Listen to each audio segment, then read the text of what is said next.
الحمدللہ رب العالمین والصلاة والسلام علی سید الانبیاء والمرسلین۔ اس وقت ہم مخاطب ہے خصوصاً وادی کشمیر کے مسلمانوں سے۔ الحمدللہ رب العالمین، آج اس مبارک ہستی کا یوم وصال ہے جنہیں لوگ شاہ ہمدان کے نام سے جانتے ہیں۔ حضرت سیدنا امیر کبیر میر صلی ہمدانی رحمۃ اللہ تعالیٰ علیہ کا اگر ہم شکریہ ادا کرنا چاہیں تو ہماری زندگی ختم ہو سکتی ہے، لیکن ہم ان جناب کا شکریہ ادا نہیں کر سکتے۔ وجہ یہ ہے کہ ان کی برکت سے، ان کے طفیل سے ہمارے آبا و اجداد ایمان میں داخل ہو گئے۔ انہوں نے کشمیر پہ جو احسانات کیے ہیں وہ جگہ چھپے نہیں ہے، اور احادیث مبارکہ میں ہمیں یہ تعلیم دی گئی ہے جو لوگوں کا شکریہ ادا نہیں کرتا اس نے اللہ پاک کا بھی شکر ادا نہیں کیا۔ اس کے مختلف وجوہات لکھے ہوئے ہیں علماء نے کہ ایسا کیوں ہے کہ جو لوگوں کا شکریہ ادا نہیں کر پاتا، جنہوں نے ہمارے ساتھ بلائی کی ہو، خوبی کی ہو، یا دکھ درد میں ہمارے کام آئے ہو، تو وہ ان تھینکفل یعنی ناشکرہ کیوں شمار کیا جاتا ہے؟ تو دراصل فرمایا جاتا ہے، مفسرین اور محدثین نے اس کے کنٹیکسٹ میں لکھا ہے کہ اللہ تعالیٰ ارشاد فرماتا ہے، اے میرے بندو میرا شکر ادا کر لو، اور جو میری بخششیں، میری برکتیں، میری عنایتیں جن کے ذریعے تمہارے پاس پہنچی ان کا بھی شکر ادا کر لو۔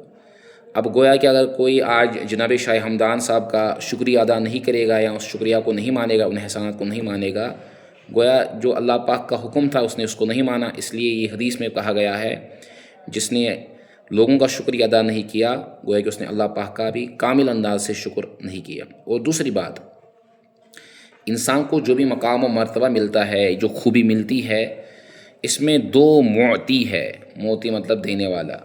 ایک تو اللہ پاک اپنی شان اپنی ذاتی اعتبار سے جو بھی جس کو مقام ملتا ہے، مرتبہ ملتا ہے، ایمان ملتا ہے، تقوی ملتا ہے، پرہیزگاری ملتی ہے، کوئی بھی چیز ملتی ہے، اس میں اصل میں جو دینے والی ذات ہے وہ رب کی ذات ہے۔ لیکن دوسرا دنیائی اعتبار سے ظاہری اگر ہم دیکھیں تو ظاہری تو بہت سارے ہمارے نوازنے والے ہیں۔ اگر ہم ایمان کی بات کریں گے، ایمان تو اللہ پاک کے فضل و کرم سے ہمیں ملا ہے، لیکن ملا شاہ ہمدان کے طفیل، شاہ ہمدان کے وسیلے سے۔ تو آج کے دن ہمیں ان کو یاد رکھنا چاہیے۔ اچھا، یہ شکریہ کس انداز سے کریں گے ہم؟ تو شکریہ کرنے کے انداز، شکر کرنے کے انداز مختلف ہے۔ آپ دلی اعتبار سے اس کو ایکسیپٹ کر لیں، ہاں واقعی جناب شاہ ہمدان صاحب نے ہم پر احسان کیا ہے۔ عملی اعتبار سے اس کا شکریہ ادا کر لے، ان کو خراج تحسین پیش کر لے، ان کے نقش قدم پر چلنے کی کوشش کیجیے۔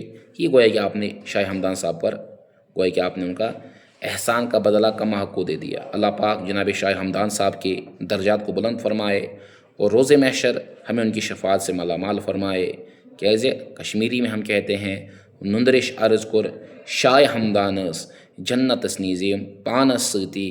اللہ پاک جناب شاہ ہمدان صاحب کا سایہ ہمارے سروں پر تحدیر قائم فرمائے، ان کی برکت عطا فرمائے، جناب شاہ ہمدان صاحب کی برکتوں سے ہم سب کو مالا مال فرمائے۔ اللہ پاک آپ کو مزید برکت عطا فرمائے۔ آپ جہاں پر بھی ہے اولیاء کاملین سے وابستہ رہیے، صحابہ و اہل بیت کا دامن مضبوطی سے تھامیے، اور ایک بات ہمیشہ یاد رہے کہ اپنے اسلاف کو ہمیشہ یاد رکھنا چاہیے، اپنے محسنوں کو یاد رکھنا چاہیے۔